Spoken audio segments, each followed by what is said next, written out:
Welcome to this episode of Learning Unreal Engine. Today we will be making an audio visualizer, which can work in packaged versions. Here is an example of a basic audio visualizer which can be adapted to whatever shape you want, and you will have a lot of control on this.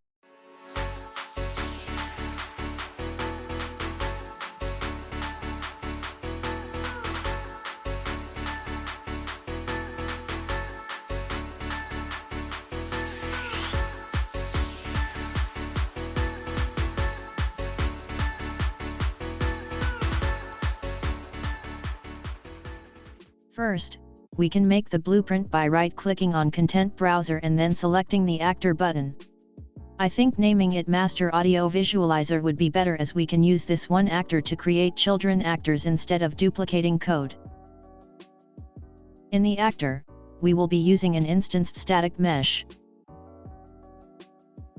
We can name it something like shape or something else. Select any mesh that you want. It won't appear on screen yet as we don't have any instances of them. We can go to either the construct script or the event graph to do this next code. First thing we need are variables.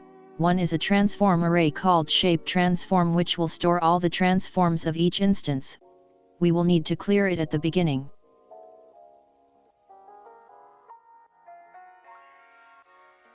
We also need to make a frequency array, which will be the spectrum of the audio visualizer.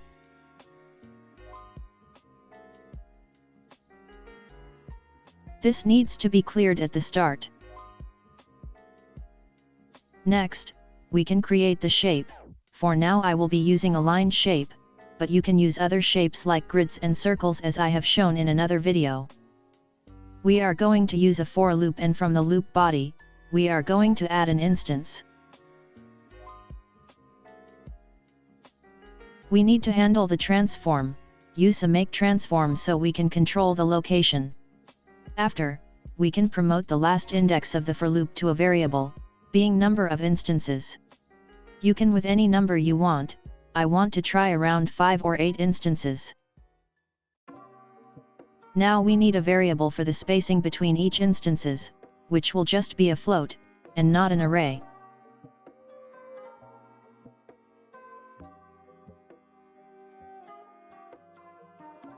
We will be using the for loop index, minusing it by 1 as we want to make this a bit easier.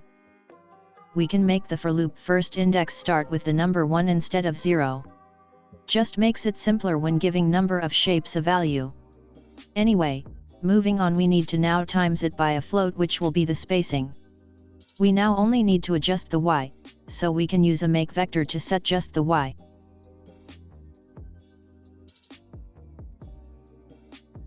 Moving on, we can get another instance, and promote it to a variable. We will need it to be an array.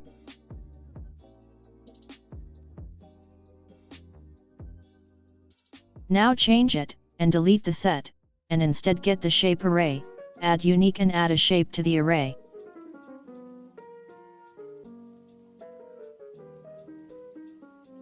Also, like before, we also need to clear the array. We clear arrays just so there is on elements in the array when creating the audio visualizer, or else there may be problems. That is mainly the line done, compile, and save. Then go to the viewport and see what happens. You can adjust the spacing to get the right value. You can always do this at the end.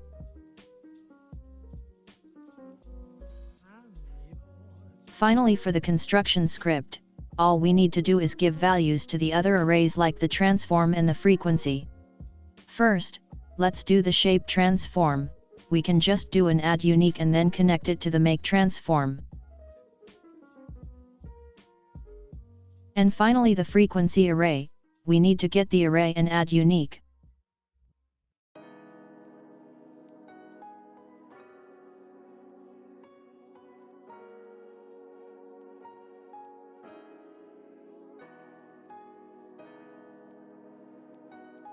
Then to actually give it a value, we need to drag off the index and get an integer times an integer, and then that goes into the value.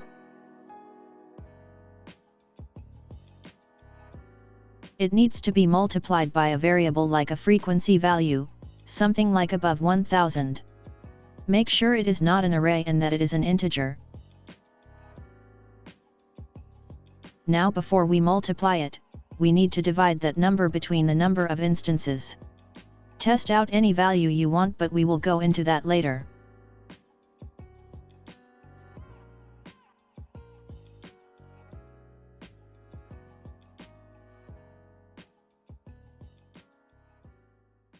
Now we can make the actual audio visualizer in the event begin play. We can just delete all of this. We only need event begin play and a few custom events. I will also sort out the variables. This is just optional. Anyway, from begin play, we can get the shape array and shuffle it. This will just make it a bit more random. There are other methods that you can do make the audio visualizer react like however you want, but for now we will just do this. Now we can get a start unleasing output. This will get the audio from the world. We don't have to put it here. At the end, I will be showing you how to control your audio visualizer to when you want to start it or stop it. We can keep the settings as it is. Now down below, we can add our first custom event, which will add transforms to an array. This array can be used to make the shapes match the music. First, we get the frequency array and get magnitude for it all. And just to be safe, let's clear the shape transform and then do a for each loop. We have to loop through each magnitude and use it to adjust the Z. In order to actually add a value to the array, we can use the add node. So as usual we want to just adjust the scale only, so we can do a make transform. Get the shape component. This is the instanced static mesh we made. You can get the instance transform. Connect the wires for location and rotation, but for the scale, we want to control the Z, so we can do a split struct and connect it.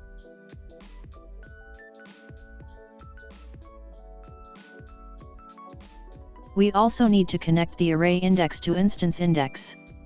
For the Z, we need to use the array element. Now to get the Z value, we need to use the max node and it will return the higher of the two values, either one or the value from the for loop. Next, we multiply that value by any value. I figured 1.25 will be fine. We can now do a do once node after it is completed, and we will come back to this. We need to make an event for it. For now, let's make a few events. An audio tick which will loop through and update the scale to the music. I am not using an event tick as I want to show you timers. Another event is to open the gate, which technically acts as starting the audio visualizer. This might be a horrible name for it. You can change it to something else. Anyway. Now this is optional, but we can create an event to stop the audio. Now to get the gate, and link the events accordingly.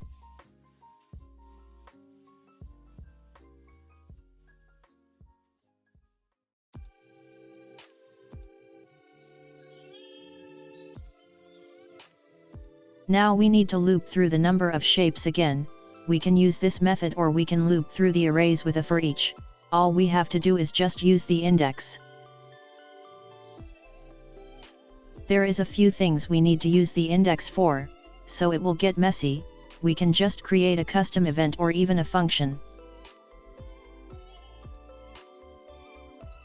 We can now get the shape component and get the transform and connect it to the custom event, which will create an input. As usual, just split the structs so we can adjust the scale. Instances have their own node called update instance transform.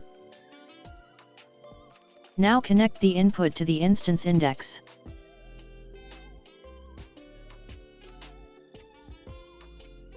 Alright, so now we can split the scales and now go to the transform. We can either split or make transform.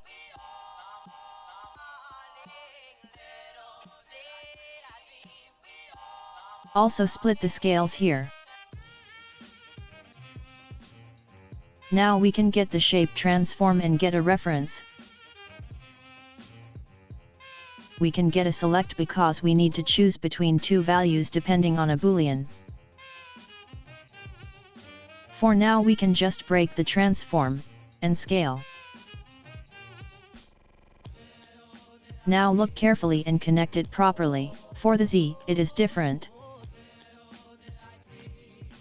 We have to lerp between two values.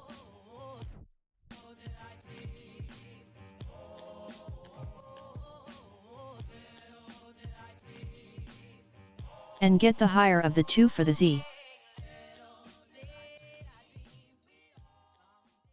Now the alpha is a variable, this can be controlled but I will keep it the same. Later I will change the value, always better to change it while showing the effect difference visually. On the Variables tab, click the I button so it is instanced editable. Now back to this select. Get the index and do a minus the number of shapes, and that is the B. For the Boolean, it is -1 and this symbol. It checks if the index is greater than that.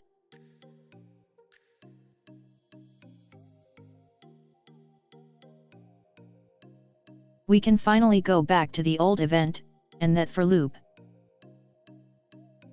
Well, due to these functions not being named well, I decided to rename the index 1 to update shape transform.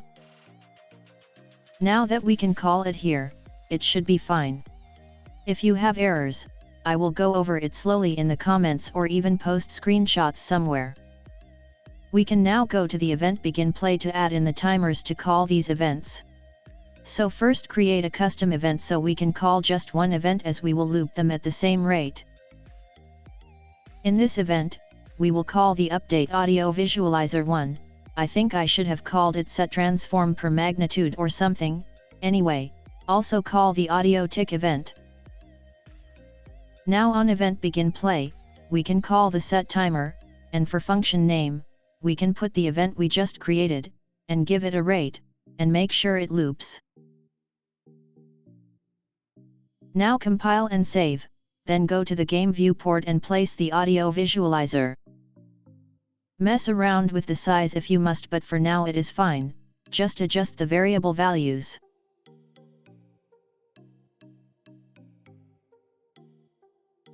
Well, it should be done, but I have errors, so I am going to quickly fix them.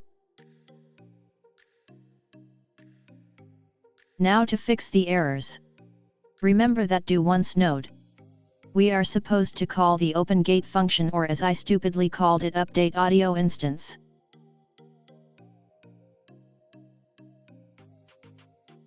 I forgot I semi-fixed that name. Anyway, on to the next error. This is another stupid one, but when I recorded this, I thought it was the select that was the error, but instead I just wired it wrong. It needs to be switched. However, I just decided to use this select node, it has that symbol, and then reconnect the wires. As I can now see, instead of the single letters, it just says true and false.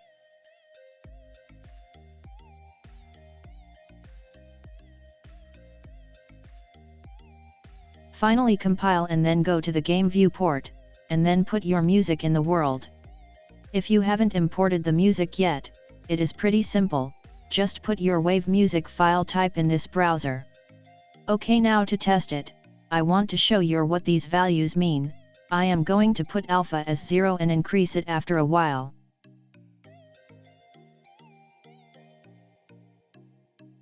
Two more things I will show after this testing, and then it is done. This can also react to music played by entities and even radios, for example.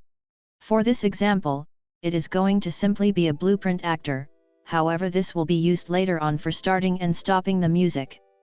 Make sure to add it to the world and then open up the actor. In here, in the top, you can add a component called audio, and then in the details panel, select the music or cue. Alright, now the final feature is to start and stop both the song and audio visualizer. There are many ways to go about this with inputs, UI, or even just trigger boxes. For now I will show you with key inputs. You can just adapt that same code for UI or trigger boxes. Anyway, the first thing you need to do is go to the character blueprint. This can also be done in the player controller, but for learning purposes, I want to show it here. Just place down two inputs, any number or letter. One is going to be to start song, another to stop it. Next, we need to make a variable. This will be the reference to the audio visualizer. Make it of type audio visualizer blueprint, but remember this is for one audio visualizer. If you have more, you may need to use an array or find a way to select one visualizer at a time. Anyway, get the variable and put it in between the inputs. For now, we can leave this and work on creating the two events. These events will be called when we press an input. In the audio visualizer, we can take out the start analyzing output, and connect the shuffle to the timer. You will need to create a custom event to start the visualizer. Also, you can delete a wire connection by pressing the Alt key and left mouse the wire.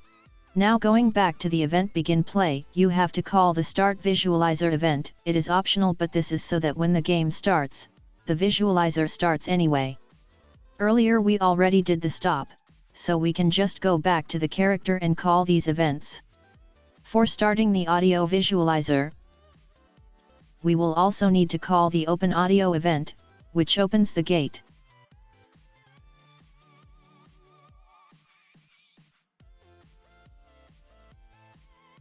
That is the starting and stopping done, but we need to now make sure the other parts are stopped, and same with the music. In the audio visualizer, we need to stop the timer. So in the stop event, you can do a clear timer by function name and copy and paste the function name.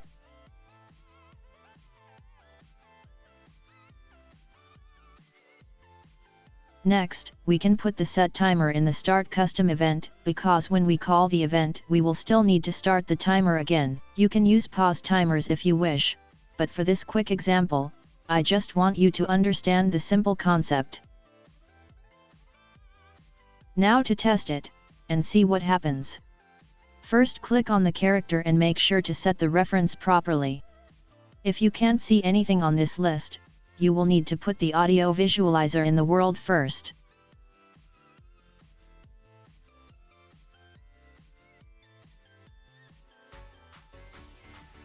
As you can see when we test it, the visualizer starts and stop. Now we can do the same to the music. Open up the blueprint radio or whatever causes the sound. We first need to disable auto activation for the audio. This way, it is just a safe precaution to control the activation of the music. You can then create the events in the event graph for starting and stopping sounds. To do this, we just get the audio component and set active to false or true. Also keep note that this does restart the music. You may have to try another method to just pause the music instead.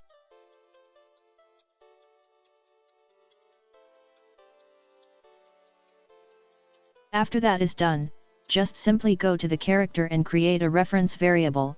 If you have a radio, make it the type of that blueprint. If not, then you can make it the sound cue or sound wave type variable.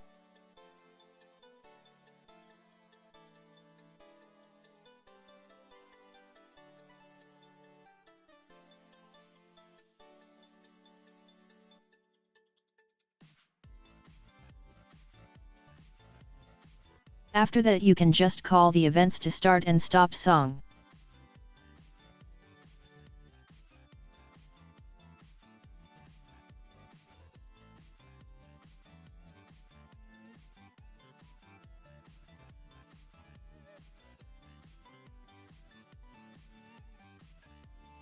Now an optional thing is, I am going to go to the audio visualizer to just cut of the link so the song does not start at the beginning.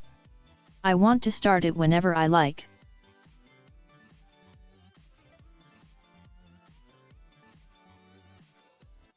Remember to select the radio reference in the character. If you do not select a radio, then there will be errors.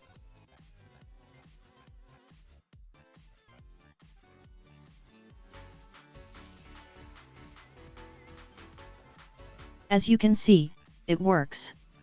You can adapt it to however you like, whatever design, material and so on. The overall functionality will be the same. Anyway, hope you enjoyed this video. Check out the rest of my channel and see you next time.